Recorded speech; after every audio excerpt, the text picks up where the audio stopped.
গল্পের নাম সর্বনাশিনী। লেখিকা সুরাইয়া আক্তার। প্রসঙ্গ 21।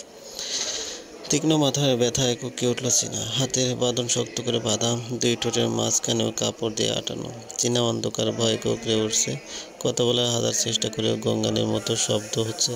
চীনা ফুঁপিয়ে উঠল। আজ 3 দিন যাবৎ পড়ে আছে অন্ধকার ঘরটিতে। এখন পর্যন্ত কেউ আসেনি এই ঘরটিতে। ক্ষুধায় তৃষ্ণায় চীনা আধমরা হয়ে যাচ্ছে। মনে করতে চাইল কিছুদিন আগের কথাগুলো। চীনা নিজের ছেলে মেয়েদের কস্টাডি নেওয়ার জন্য আজ কোর্টে ফাইল করতে যাবে। তা জানতে পেরে দিলশাদের মাথা 80 মণ চালের বস্তা পড়ল যেন। তবু সে তো কম যায় না। নিজের ছেলে মেয়েদের তো সে নিজেও চায়, সাথে চায় তার বউকেও। দিলশাদ বাঁকা হাসল। টাইম এসে গেছে দিলশাদের জল বা দেখাবার, তার পাওয়ার দেখাবার। দিলশাদ চীনাকে ফোন করলো। আর ইউ শিওর তুমি কেস ফাইল করছো? চীনা কনফিডেন্সের সাথে বলল, ইয়ে অ্যান্ড ইউ নো হার্ট। বাচ্চাদের আমি আমার কাছে এনে রাখবো। দিলশাদের ফোনের উপর পান্তা হাসলো। এই জঙ্গলি জিল্লিটাকে এবার আর কোনো মতে হারাতে দেবে না সে বলল। চীনা মন দিয়ে কেসে ফাইট করো, শুভ কামনা তোমার জন্য। বাট তুমি হেরে গেলে তো ফেসে গেলে, কারণ আমি শুধু বাচ্চাদের নয়, বাচ্চার মাকেও চাই। ফোন কেটে দিল দিলশাদ। ফোনের ওপাশে চীনা হতবুদ্ধ হয়ে রইল। কি করতে চাইছে দিলশাদ? জিলাপির পেঁয়াজ যত এই লোকটা যে ভিতরে না জানি কোন গোদামিল মারে।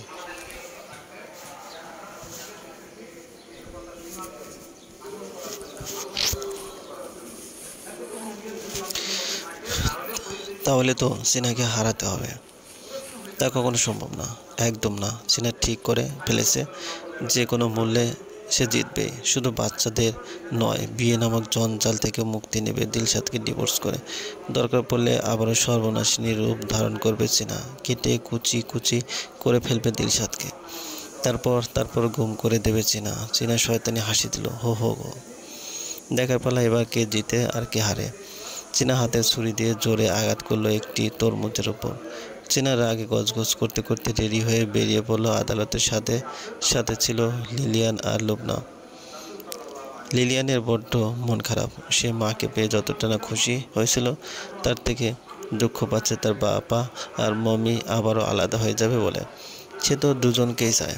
তাই সে লোবানকে বলল, ভাইয়া, মমি কি সত্যি পাপার সাথে থাকবে না? লোবান বাবার মতোই গম্ভীর। কুচকুচকে গম্ভীর চোখ জোড়া নিয়ে দেখলো তার বোনটিকে। বোনটি ঠোঁট ফুলিয়ে এসে যে কোনো মুহূর্তে কেঁদে বসাবে। লোবান দেখেও সাচ্ছালো। তার যে কষ্ট হচ্ছে না তা মোটেও না। তবে লোবান বলল, মমি যা ডিসিশন নিবে তা আমি সম্মান করব, তার সাথেও থাকবো।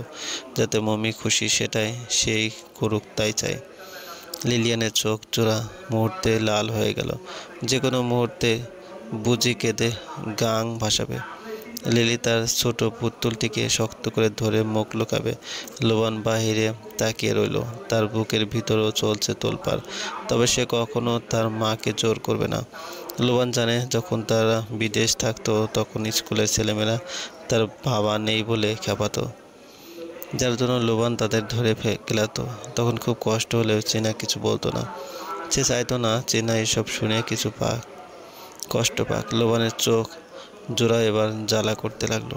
আর যাই হোক, সেও তো বাচ্চাই। বাবা মার আদরের লোভ কে না চায়?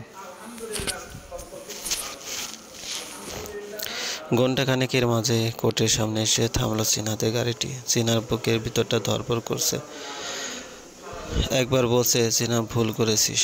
আরেকবার বলছে, চীনা একদম ঠিক করছিস। চীনা দোনা মোনা নিয়ে পা বাড়ালো। ঠিক তখন একজন উকিল এসে দাঁড়ালো। ওনার নাম সিফাত। উনি বলল, জজ ম্যাডাম ভিতরে আছেন, আসুন আমার সাথে। চীনা মাথা নাড়ল। যাওয়ার আগে তার বাচ্চাদের একটি বেঞ্চে বসিয়ে রেখে গেল। যাওয়ার সময় লিলিয়ান তার মায়ের জামার অংশ শক্ত করে চেপে ধরল। চীনা হাঁটু গেড়ে মেয়ের সামনে বসে লিলিয়ানের চুলে হাত বোলালো। বলল, মমি এখনই চলে আসবে বাচ্চা। লোবান বোনকে দেখে আমি হাসছি। লোবান মাথায় হ্যাঁ বদক নাড়ল। চীনা আবার যেতে যেতে লিলি তার ধরে আটকে নিল। কান্না মাখা মায়াবী লাল চোখে কাতর কণ্ঠে বলল, মমি, পাপা কি সত্যি আর থাকবে না আমাদের সাথে? আমি পাপাকে ছাড়া ঘুমাতে পারি না। আমি তোমার মতো পাপাকেও অনেক ভালোবাসি। চিনার বুকের ভিতর ধক করে উঠল। ছোট বাচ্চা মেয়েটির মন কি সত্যি ভেঙে দেবে না? সে আবার লিলির সামনে বসলো। লিলি চোখ জোড়া মুছে দিয়ে বলল, না লিলি, পাপা যখন চাইবে তার বাচ্চাদের সাথে দেখা করতে পারবে। লিলি আর কিছু বলল না, বড় বড় চোখে জলের ফোয়ারা নিয়ে তাকিয়ে রইল শুধু। চিনা আরও কিছু বলতে চাইছিল, ঠিক সে সময় তার পিছন থেকে ডাক দিল সিফাত, ম্যাম চলুন, দেরি হচ্ছে। চিনা আর সময় কষ্ট নষ্ট না করলো না, ভিতরে চলে গেল। এদিকে লিলিয়ান ফোপাতে লাগলো। লোবান লিলিকে থামাবার ব্যর্থ চেষ্টা করলো, মেয়েটি থামছেই না। তাই লোবান বলল, লিলি আইসক্রিম খাবে? তুমি বসো, আমি এক্ষুনি নিয়ে আসছি। লিলিয়ান কোনো প্রতিক্রিয়া দেখালো না, কাঁদতে লাগলো শুধু। লোবান আর সময় নষ্ট না করে বোনের কান্না থামাতে লোবান যেতে লিলিয়ানের কাছে হঠাৎ একটি খেলনার প্লেন উড়ে এসে চিনার পায়ের কাছে পড়ল। তারপরে একটি 11-12 বছরের ছেলে দৌড়ে থামলো লিলির সামনে। প্লেনটি তুলে দাঁড়ালো ছেলেটি। ঠিক সামনে পুতুলের মতো একটি মেয়েকে কাঁদতে দেখে ভ্রু কুঁচকালো। রো কণ্ঠে বলল, তুই মেয়ে কাঁদছো কেন? লিলিয়ান ছেলেটির দিকে চাইল, তারপর আবার মাথা নত করে ফেললো। ছেলেটি হয়তো বুঝতে পেরেছে মেয়েটির মন হয়তো অনেক খারাপ। সে পাশে বসলো মেয়েটির। এবার কণ্ঠ নরম করে বলল, জানো সুন্দর, মেয়েদের কাঁদতে নেই, তোমাও দেখতে একদম পচা লাগছে। লিলিয়ান কান্না বন্ধ করে দিল। সে কখনোই চায় না তাকে দেখতে পচা লাগুক, তবে কান্নার ধমক রয়ে গেছে তার। লিলিয়ান মিনমিন করে বলল, আমি মোটেও পচা দেখতে নই। ছেলেটি ঠোঁট বাঁকিয়ে হাসলো, বলল, তাহলে আর কেঁদো না। আর তুমি কাঁদছো কেন? লিলিয়ান আবারও ঠোঁট বাঙালো, বলল, আমার পাপার মাম্মি আমাদের নিয়ে লড়ছে। আমি তো দুজনকেই চাই, তারা আমাকে বুঝতেইছে না। ছেলেটি খুব মনোযোগ সহকারে শুনলো কথাটি। বলল, ঠিক আছে, তোমার আব্বু আম্মু তোমার কাছেই থাকবে, তবে একটা শর্ত আছে। লিলিয়ান মাথা তুলে তাকালো, বলল, আমি আমার মাম্মি পাপার জন্য সব করতে চাই। ছেলেটি কুটিল হাসলো। লিলিয়ানের মাথায় হাত বুলিয়ে বলল, তুমি এখানেই বসো, আমি আসছি। বলে ছেলেটি আদালতের ভিতরে চলে গেল। এদিকে সিনা জজ ম্যাডামের রুমে ঢুকতেই দিলশাদকে দেখে হতাশা শ্বাস ছিল। আপনি এখানেও চলে এসেছেন? দিলশাদ ভাবলিসময় বলল, বাচ্চার বউকে তো আমারও চাই। চিনার আগে গজগজ করতে করতে দিলশাদের পাশে বসে বলল, জজ ম্যাডাম এখনও আসেনি। দিলশাদ তার ফোনে ব্যস্ত, চিনা তার মনে চিন্তা নিয়ে ব্যস্ত। এদের দুজনকে দেখে মনে হচ্ছে না এরা একে অপরকে চেনে। বাহিরে দাঁড়িয়ে থাকা জজ ম্যাডাম এদের কিছুক্ষণ পর্যবেক্ষণ করলো। তার মনে হলো এদের দুজনের আলাদা হয়ে যাওয়ার উচিত, অথবা ছেলে মেয়েদের মায়ের সামলাবে ভালো, মার কাছে দেওয়া উচিত। যা বাবা তাই কাজ। জজ ম্যাডাম দরজা ঠেলে ভেতরে যেতে নিল। তখন একটি পরিচিত কণ্ঠ এসে বাড়ি খেলো তার কানে, আমি আপনার কাছে এখনও কিছু চাইনি, আজ একটি জিনিস চাইতে এসেছি। জজ ম্যাডাম থমকে গেলেন। বাচ্চা ছেলেটি আজ তার সাথে কথা বলছে, তার নিচ থেকে কিছু চাইছে, সে আবার দিবে না। ধীরে পায়ে এগিয়ে এসে হাঁটু মুড়ে জিজ্ঞেস করলো, জজ ম্যাডাম বলো কি চাই বাবা, তোর সব ইচ্ছা আমি পূরণ করব। বাচ্চা ছেলেটি অন্যদিকে মুখ ফিরিয়ে নিল। তা দেখে জজ ম্যাডামের মনটা আহত হলো, তবুও চেয়ে রইল ছেলের দিকে উত্তরে আসায়। ভিতরে যে আঙ্কেল আন্টি আছে তারা আমার বন্ধুর মা বাবা। আমার বন্ধু কান্না করছে, আপনার কাছে আমার একটি চাওয়া, তাদের এক করে দিন। জজ ম্যাডাম হ্যাঁ বোধক মাথা নাড়ল। ছেলের মাথায় হাত বুলিয়ে দিতে নিবে তার আগে ছেলেটি চলে গেল। এক রাশ দুঃখ কষ্ট এসে জমা হলো জজ ম্যাডামের মনে। কবে কবে যে সব ভুলে তার ছেলে তাকে মেনে নেবে। বুক ছেড়ে দীর্ঘশ্বাস ছাড়ল সে। তারপর ভিতরে এসে দিলশাদ আর সিনাকে বলল, আমি আপনাদের দুজনের ফাইল স্টাডি করেছি এবং আমার মনে হচ্ছে আপনাদের একসাথে থাকা উচিত। 6 মাস। অত্যন্ত বাচ্চাদের কথা ভেবে এই ডিসিশনটা চিন্তা করে দেখেন, আদালত কিন্তু তাই চায়। দিলশাদ এমন কথা শুনে মনের কোণে ইচ্ছেরা জায়গা পেল। ওদিকে সিনার মাথায় চিন্তার ভাঁজ না চাইতেও তারা এই ডিসিশন মেনে বেরিয়ে এলো। তখন দিলশাদ হেসে বলল, তো চলুন ম্যাম, নিজের বাড়ি। চেনার আগে কিরমির করে চলল। এদিকে লিলিয়ানের ঠোঁটের কোণে হাসি। ছেলেটি তখন বলল, মনে রেখো লিলি, তুমি আমার কাছে ডিনি। বলে ছেলেটি দৌড়ে চলে গেল। লোবান ততক্ষণে বোনের জন্য আইসক্রিম নিয়ে ছুটে এলো।